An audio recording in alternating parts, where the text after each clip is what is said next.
Je vais parler en français maintenant pour mes amis de la communauté française. Vous êtes nombreux, je sais.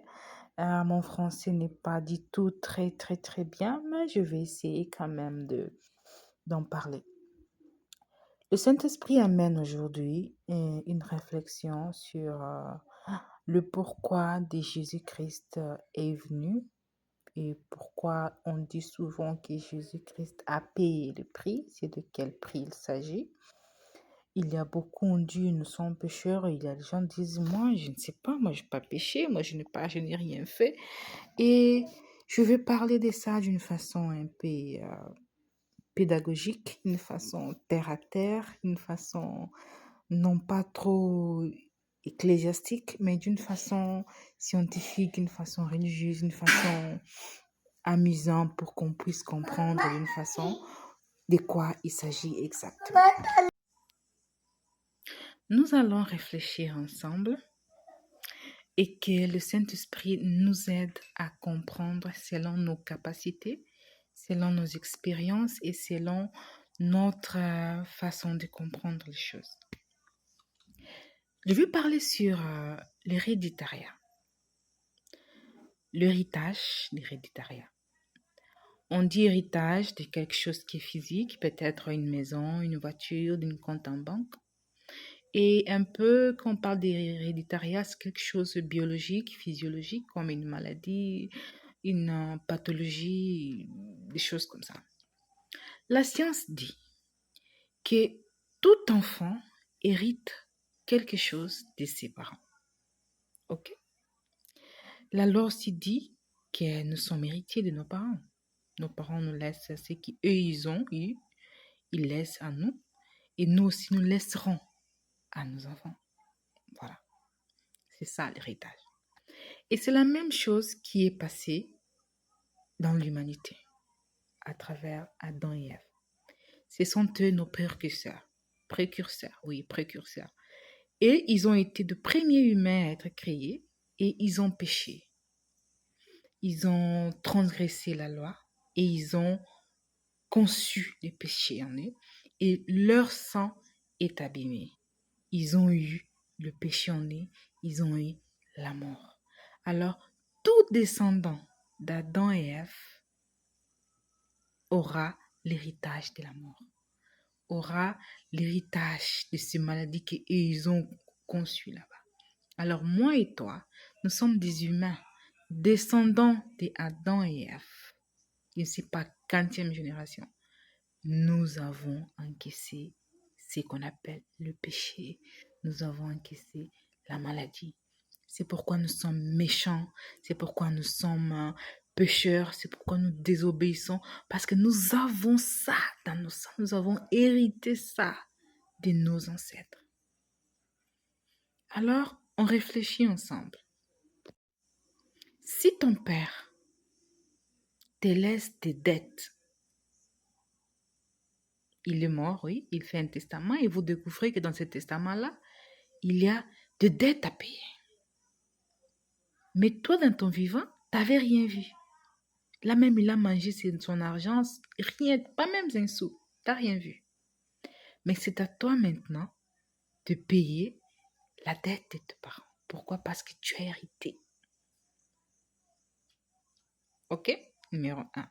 Numéro 2, tu es issu de parents malades qui avaient du cancer, ils avaient de problèmes dans les sangs, le problème dans la peau, et toi aussi tu hérites cette maladie.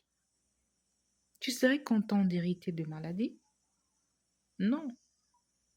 On dit que ça serait injuste. Mais comme Dieu n'est pas un Dieu injuste, il nous a donné quelqu'un par qui nous pourrions acquitter nos dettes. Quelqu'un par qui nous pourrions nous purifier de ces péchés que nous avions hérités de nos parents. Qui d'autre si ce n'est pas lui-même le Créateur? Si ce n'est pas lui-même qui connaît le secret du sang, le secret de l'âme, le secret de l'esprit, c'est lui-même Dieu. Lui-même la parole qui a mêlé tout à l'existence, qui connaît les secrets des humains. Il a dit, moi-même, j'irai les sauver. Il est venu parmi nous comme humain. Il s'est porté garant devant Dieu de payer les dettes qu'Adam et Ève nous ont laissées. Il a dit, par mon sang, tout celui qui est pécheur se purifiera. Tu comprends? C'est simple comme ça. Trop simple même. Alors nous sommes arrivés aujourd'hui. Tu as des dettes. La police va t'arrêter à cause des dettes. Quelqu'un vient dire, oh, vois ça, j'ai l'argent pour te donner pour que tu quittes tes dettes. Tu n'as qu'une seule chose à dire. Accepte que moi, je sois ton défenseur. Tu vas refuser? Non. Tu n'as qu'à être malade pour refuser quelqu'un qui s'offre pour payer ta dette. Tu n'as qu'à être malade. Tu es malade dans l'hôpital. Tu as de la leucémie. Il y a quelqu'un qui a dit, moi, dans ma moelle épinière, je vous donnerai les plaquettes que vous avez pour restaurer votre sang. Tu vas refuser. Tu n'as qu'à être malade pour refuser des choses comme ça. Et c'est ça ce que Jésus a fait. Il a dit, moi je viendrai dans votre place. Là où il a failli qu'on te tape toi à cause des dettes que tu as acquis de tes parents, moi je serai tapé. Là où la honte devait tomber sur toi parce que tu as hérité cette honte de tes parents, moi j'aurai cette honte pour toi. Tu n'as qu'à faire une chose. On n'a qu'à signer un contrat de m'accepter comme ton défenseur devant Dieu. Dieu n'est pas venu nous livrer de la main du diable. Non. Dieu est venu nous racheter dans la justice de Dieu. Parce que Dieu a dit, tout pécheur, toute âme qui pêche meurt. Ça, c'est la justice. Comme nous sommes ici des humains, nous avons tous péché, nous sommes tous condamnés. Même toi qui viens de naître aujourd'hui, tu es déjà condamné parce que tu es humain. Mais comme Dieu n'est pas un Dieu de l'injustice, il a mis un médiateur. Il a mis un sauveur qui c'est Jésus-Christ. Tu n'as qu'à accepter Jésus-Christ comme ton Seigneur et Sauveur pour que lui paye ta dette devant le Père, afin que tu ne sois plus châtié. C'est tout, ce n'est que ça. C'est de ça qu'il s'agit.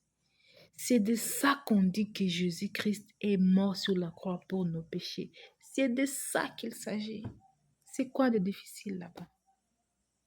Que le Saint-Esprit t'aide à retrouver la capacité de comprendre ce qu'il s'agit, afin que tu puisses te restaurer et accepter Jésus-Christ comme Seigneur et Sauveur, pour que quand tu mourras, tu sois de retour vers le Père et non loin de Dieu. Parce que loin de Dieu, c'est l'enfer. Et avec Dieu, c'est au paradis. Que la paix du Seigneur soit avec nous. Que le Seigneur nous bénisse. Amen.